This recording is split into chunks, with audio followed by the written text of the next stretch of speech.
I find it hard to write at length. I find it hard to, dwell too much on scenery, what characters are wearing, mannerisms.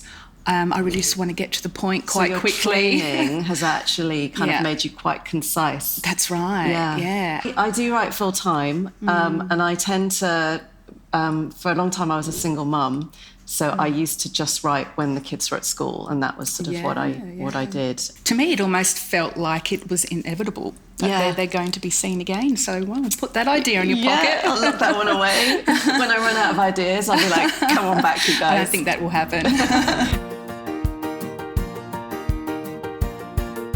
Hi, Michelle. Hello, Hannah. It's so nice to have you sitting here with you, having a conversation, because we've actually never met before, have we? That's right. No, it's lovely. And we're publishing stablemates as well. We are, so that's a nice Simon thing. & Schuster. Yay.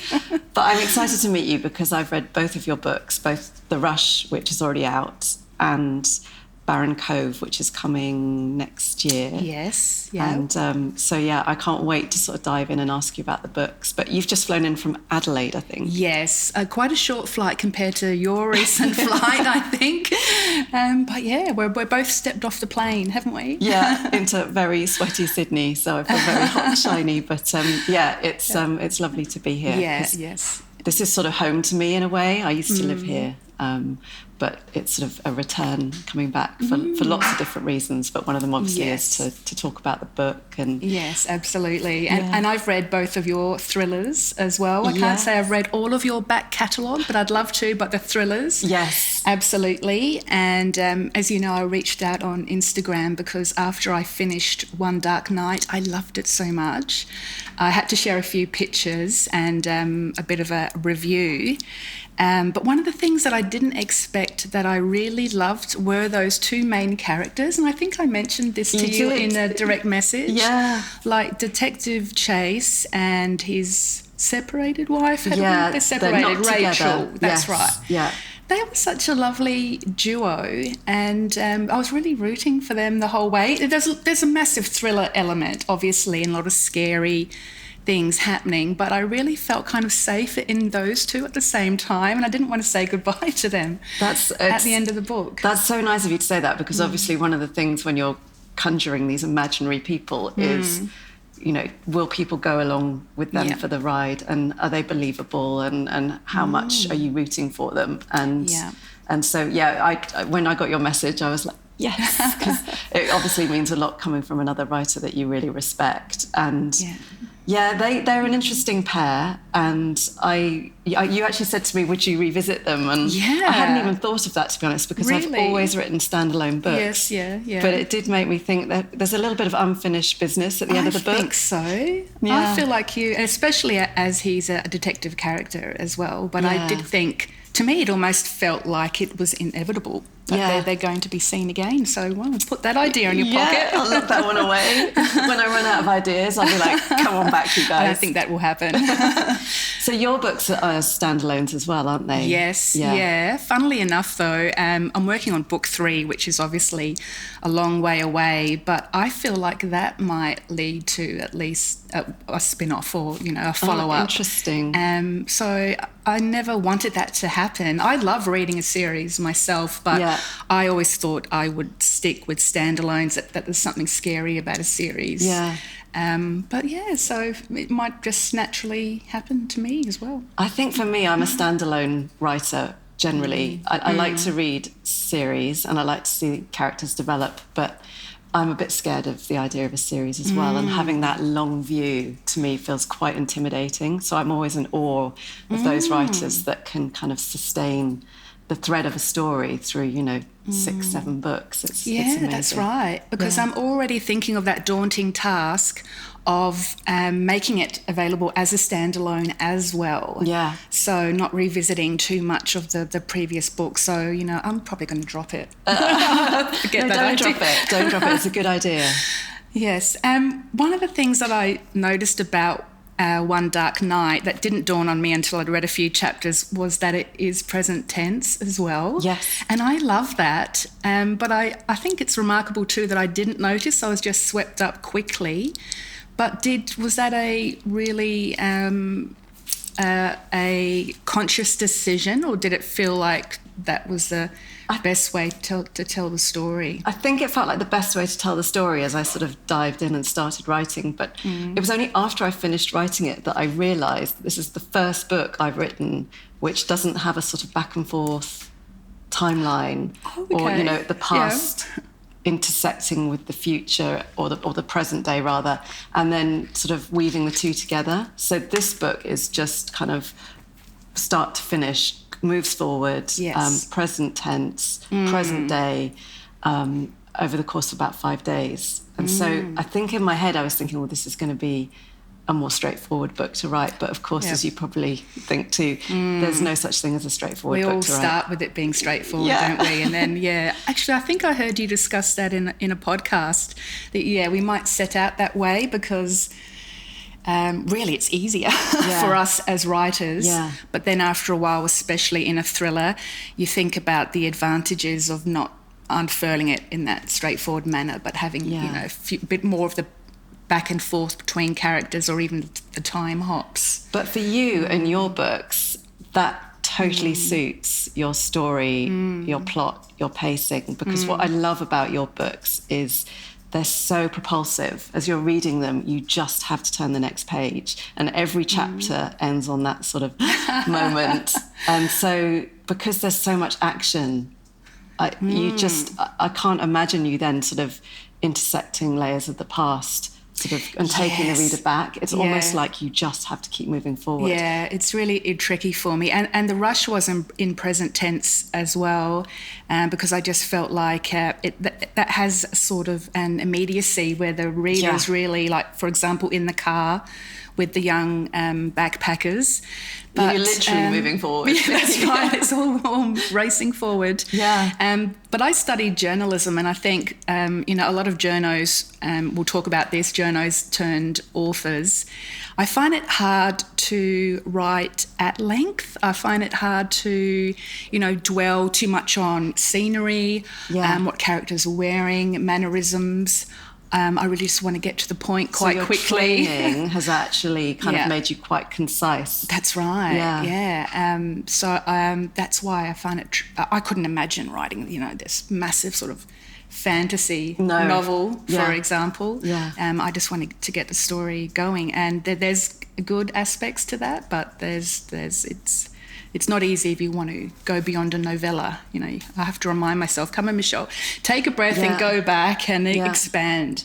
So do you write full time? Is this your... Oh, I wish I did. No, there's no way I could do that. But I teach online. So that really lends itself to writing. I'm just in one way or another always at the desk. So how do you fit... When do you write? How do you fit it in? Because that's tough. It's so easy to fit in now because my kids are grown. I think that's one of the reasons I didn't come to writing until later in life. And I know so many authors can juggle motherhood and full-time roles, and perhaps I could have. But I'm not. I had the luxury of both boys being grown and being quite quiet. And now I write, really pretty much whenever I like, but not all day. I couldn't. I'm a person that can't work beyond 3 p.m. So. I get that too. You? I'm not a night owl. I know lots of people love writing at night, but I can't do it. I'm too tired. That's for my Netflix binge box sets, and that's when I just inhale other people's creativity. Yeah, absolutely. So you write early. How's your structure? So I do write full time, and I tend to. For a long time, I was a single mum. So I used to just write when the kids were at school, and that was sort of what I did. And now I've got teenagers, so it's a bit easier. They are forever locked in their bedrooms. So I have a lot more flexibility. But I think that kind of pattern of sort of the 9 to 3 really suits me, and now I've got a really annoying dog who needs a lot of attention, so that kind of scuppered things a bit. It's a bit like having a toddler again. It's funny, I've got 2 annoying cats, but at least dogs don't climb onto the desk. I'm sure that's true. That's true. So, do you have any children old enough to read your books yet? They could, and in fact I want them to read this. I wanted them to read it because it's got teenage characters in it, and I felt like it would be a good litmus test to see if I'd captured an authentic teenage experience within the book, because they'd be the first people to say, "Oh my God, Mum, this is just cringe or wrong." This would not happen. Yeah. But actually, they've resisted reading my books, which I do take offence to. Why aren't they, jumping at the bit? Yeah. Okay. What about you? Have your boys read? My boys are in their 20s and they read early drafts. Great. And I've got the best of both worlds. I have got a very amenable, supportive, loving older son who won't share a bit of criticism, and the other who will walk in after opening, the first chapter and saying, "What is this?" Yes. He even uses phrases that my agent uses. "You can do better." Wow. And I think, where did you get that from? Wow. Or he will have a laugh at some of the younger people's vernacular. Yes. He has actually been helpful with that, and with like drug references, and not that he knows anything about drugs, and musical references too, because especially in the rush, I wanted the young people, they're on a road trip, so they're listening to music that's contemporary to them that I have no idea about. Yeah. So he effectively just built the playlist for that. Yeah. And that was really handy. And I'm lucky that they've both read several versions. So yeah, it was really nice. Great. But obviously they're need, of the right age. I think you need those first readers and the people that can kind of tell it to you straight. So for me, it's my sister, and she always reads my first drafts, and she's always the kind of kind but brutal voice that I need to say, that's terrible, take that out, or that's not working, or I love that. Okay. And I find that really helpful, because That's I don't think lovely. I'd even want to show my agent something until she's read it. It just gives you that extra level of confidence, I think. Yes. And I think as a writer, you get to a point where you can't see the work anymore. Do you find that? That's right. And the question is this a thing? Yes. That's all it is at that point. Totally. You don't even know if it's real. You're living with this thing in your head. Yeah. And is it a book? Yeah. Is it ridiculous? What's happening? Does she have any interest in writing? If she's reading your I've stuff? always thought she'd be a wonderful writer, but she doesn't write, and thank goodness for me, she reads a lot. So I think that makes her a brilliant sort of expert, because, she reads across many genres, and I think, she has a really good eye. So funny enough, I think she would have made an amazing publisher, but her life took her in a different direction. So, okay, sure. But yeah, when I was working in publishing, because that's how I started out, I often thought, she would have been good, part of the club. Yeah. Yeah. Oh, well, she's very handy for you now. Yes, I know. I'm very grateful. Very grateful. Everyone needs a Jess in the corner somewhere. And so you're not writing a lot now with Christmas coming up, and you're holidaying here. And I've arrived in Australia. I'm here for 6 weeks. I used to live here, so for me it's a bit of a trip down memory lane. I've been here promoting the Richell Prize, which is something that we established in memory of my late husband. So that's been really wonderful to sort of see that develop over 10 years into something special. So I've been here for that. I'm here without my kids. I'm doing a bit of book promotion, and then we're sort of downing tools. The kids are flying out, and we're having a lovely family Christmas in Melbourne with my dad and my sister. Okay, perfect. So it's not quite a writer's retreat, is it? No, it's something else. I have my laptop, but I haven't opened it yet, to my shame. So I think I'm actually sort of gestating a new idea at the moment, and I'm hoping to set a book in Australia. So I'm seeing this as a bit of a research trip. That's exciting. Yeah, it is. Yeah, and what about you? wonderful. Because I know that once you've sort of handed the manuscript over to the publisher, it's kind of like, what's next? So are you writing now? Yes, I am, and book 3 is fairly well formed. Oh, fantastic. My agent has seen one pass, but it feels like eons ago now. It's changed so much.